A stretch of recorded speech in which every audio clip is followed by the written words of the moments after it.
I don't like your jerk-off face, I don't like your jerk-off behavior, and I don't like you. Jerk off. Just another American who saw too many movies as a child. And now, on with the show. Hello everyone, and welcome to After the Film. Today we're going to be talking about Suicide Squad.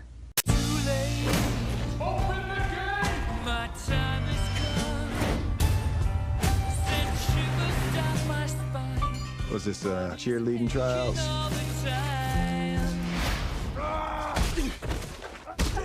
Hi, boys. The basics you need to know. They're good. Some of the setup's awesome. A few of the characters are good. Performances, we'll get to those in a moment, but Margot Robbie as Harley Quinn stands out. Viola Davis taking it seriously, which is good.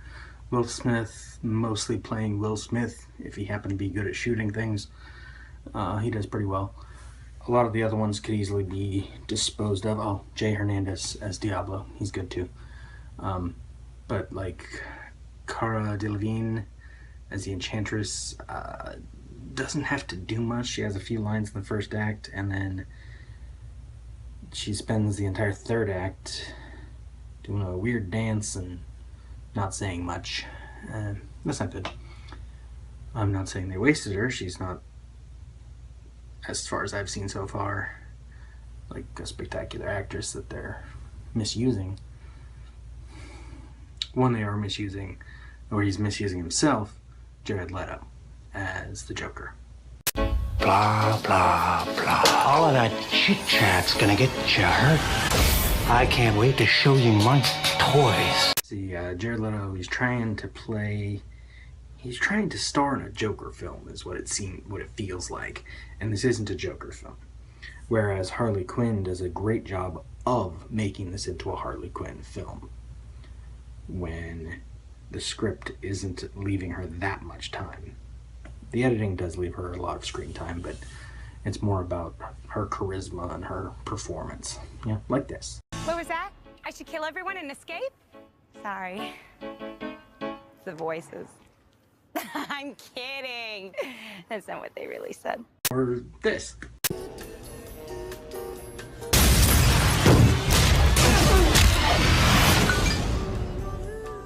Aww.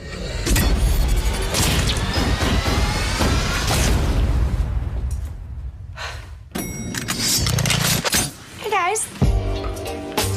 Because Margot Robbie's having fun. It's sort of the general complaint about the DC movies versus the Marvel ones, is they're not as fun. Margot Robbie's having fun, and that's good. It makes the movie, when it wraps around her character, good. Except when he keeps coming back to the Joker, because here's the big problem with this film: the structure. See, the first act is a lot of these pieces of other movies that were never made. It's like if Marvel had jumped ahead to the Avengers without making the Captain America film and the Thor film, the Hulk film.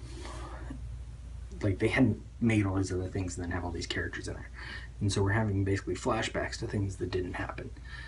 And a few of those are kind of interesting. Diablo's story is interesting. Harley Quinn's story with the Joker is interesting. You get Batman in there. But what you don't get is complete stories. You get this weird first act of this film that is broken into bits. And the bits don't quite fit. And then you get the second act. And the second act, the problem is, it kind of drags. It's a little boring. I'm bored. Play with me. And you don't want boring in a superhero or supervillain film. You also want a villain that matters. The Enchantress doesn't have much presence. She starts creating this big thing, these lights and destruction, and we're so far away from it for most of the film that it doesn't matter. And then you have the Joker keeps popping back in, but he doesn't affect the main plot. You could remove the Joker and the plot happens the same way. But a bigger problem is you could remove the Enchantress. It could be anyone. Like this story, it didn't matter that it was this villain.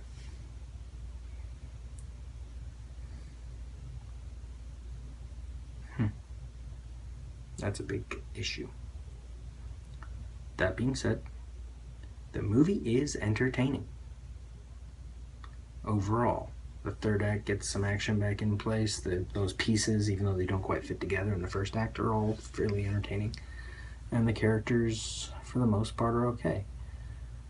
The one guy, Flag, I don't remember who plays him, he doesn't have much personality, and that's too bad, because he could have been a good centerpiece and an emotional connection to the Enchantress for the climax. And the movie doesn't quite manage that because he's not doing that great a job with his performance. Whereas Diablo's, spoilers. What? No! On the other hand, Diablo's sacrifice in the third act does work because of Jay Hernandez's performance. The emotion works. Like if Deadshot had sacrificed himself, there would have been an emotional connection because we had met his daughter. Jay Hernandez, we get the flashback and we see his family, you know. So we have that connection. We don't get as much with Flag. We just know that he's a soldier and he's good at it. And for some reason, he fell for June Moon, the Enchantress. Don't know why. He just did. It's a bit too much exposition. Telling, not showing. And that's a problem when you have an action film with so many characters. We need to get to know them. We need to have an idea who they are. That's why the Marvel system worked a little better, because you get the separate films building up to the Avengers, then a new set of separate films building up to another Avengers. And it ties things together better. So that Civil War could introduce even more new characters, because we knew who these other people were. This one, who do we know? We know Batman. We know the Joker. Batman's barely in it. The Joker is barely in it. So we're left with all these new people. And a big ensemble. You gotta do it just right. And this movie doesn't do it just right. It's entertaining, yes. If you want to see it, go see it. You may be disappointed, but you will be entertained. And if you don't want to see it, go see something else. There's always something good out there. See more movies. Seriously, what the hell's wrong with you people? We're bad guys. It's what we do. Well, do you, punk?